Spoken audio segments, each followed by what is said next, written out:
ಸಂಬಂಧ ಏನು ಹೇಳಕ್ಕೆ ಇಷ್ಟಪಡ್ತಿದ್ದಾರೆ ಸರ್? ಪ್ರಜ್ವಲ್ ರೇವಣ್ಣ, ತಿಮ್ಮ, ರಾಮ, ಬೊಮ್ಮ ಅಂತ ಹೇಳೋದಿಲ್ಲ. ಈ ಸಮಾಜದಲ್ಲಿ ಗಂಡು ಹೆಣ್ಣು ಅನ್ನತಕ್ಕಂಥದ್ದು ಎರಡು ವ್ಯಕ್ತಿಗಳು, ಆದರೆ ಅವರು ಕೂಡ ಮನುಷ್ಯರು. ಆದರೆ ಎಲ್ಲೋ ಒಂದು ಕಡೆ ಒಂದು ಗೌರವ ಅಂತಕ್ಕಂಥದ್ದು ಇದೆ. ಮಹಿಳೆಯರಿಗೆ ಕೊಡಬೇಕಾದ ಗೌರವ, ಯಾರ್ಯಾರಿಗೆ ಯಾವ್ಯಾವ ರೀತಿ ಅಕ್ಕನಿಗೆ ಕೊಡಬೇಕಾದ ಗೌರವ, ತಂಗಿಗೆ ಕೊಡಬೇಕಾದ ಗೌರವ, ತಾಯಿಗೆ ಕೊಡಬೇಕಾದ ಒಂದು ಸಂಪ್ರದಾಯ, ಒಂದು ಪದ್ಧತಿ ಇರುತ್ತೆ.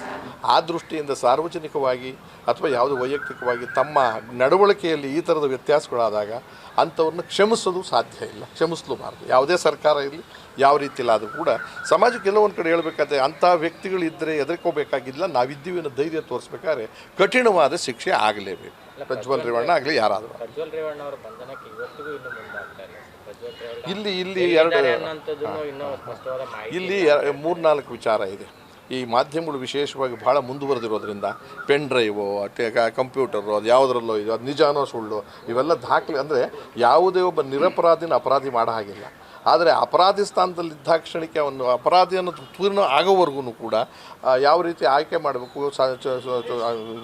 ಅರೆಸ್ಟ್ ಮಾಡಬೇಕು ಅಂತ ಒಂದು ಮೇಲ್ನೋಟಕ್ಕೆ ಕಾಣುತ್ತೆ. ಪ್ರಜ್ವಲ್ ರೇವಣ್ಣ ತಪ್ಪಿಸ್ಕೊಂಡು ಹೋಗಿರೋದು ನೋಡಿದ್ರೆ ಮಾಡಿರೋದು ಸಹಜವಾಗಿ ಕಾಣಿಸ್ತಾ ಇದೆ. ಅದಕ್ಕೆ ದಾಖಲೆಗಳನ್ನ SITನವ್ರು ಹುಡುಕ್ತಾ ಇದ್ದಾರೆ, CIDನವ್ರು ಹುಡುಕ್ತಾ ಇದ್ದಾರೆ. ಬಹುತೇಕ ಕೆಲವೇ ದಿನದಲ್ಲಿ ಅಥವಾ ಅವರೇ ಬಂದು ಸರೆಂಡರ್ ಆಗ್ತಾರೆ, ಇಲ್ಲದಿದ್ರೆ ಅರೆಸ್ಟ್ ಅಂತೂ ಮಾಡೇ ಮಾಡ್ತಾರೆ. ಬಿಜೆಪಿ ನಾಯಕರು ಇದ್ರ ಬಗ್ಗೆ ಚಕಾರ ಎತ್ತಾ ಇಲ್ಲ, ದೂರು ಮಾತಾಡ್ತಾ ಇಲ್ಲ.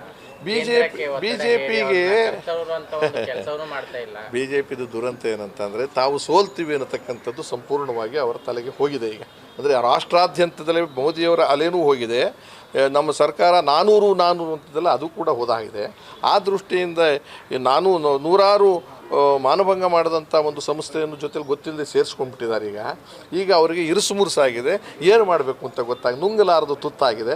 ಆ ದೃಷ್ಟಿಯಿಂದ ಒಂದು ಹೇಳ್ತೀನಿ, BJPಯವರಾಗಲಿ, ನಾವಾಗಲಿ, ನೀವಾಗಲಿ, ನಿಮ್ಮ ಪಕ್ಷದಲ್ಲಿ ನಮ್ಮ ಪಕ್ಷ ತಪ್ಪು ಮಾಡೋದು ತಪ್ಪೇನೆ, ಶಿಕ್ಷೆ ಆಗಬೇಕು. ಅದು ಒಪ್ಕೊಳ್ಳಿ ಅಥವಾ ಬಿಟ್ಬಿಡಿ, ನಿಮ್ಗೆ ಆಗದೇ ಇದ್ರೆ ಬಿಟ್ಬಿಡಿ, ಅಥವಾ ಇದ್ದು ಸಮರ್ಸ್ಕೋಬೇಡಿ.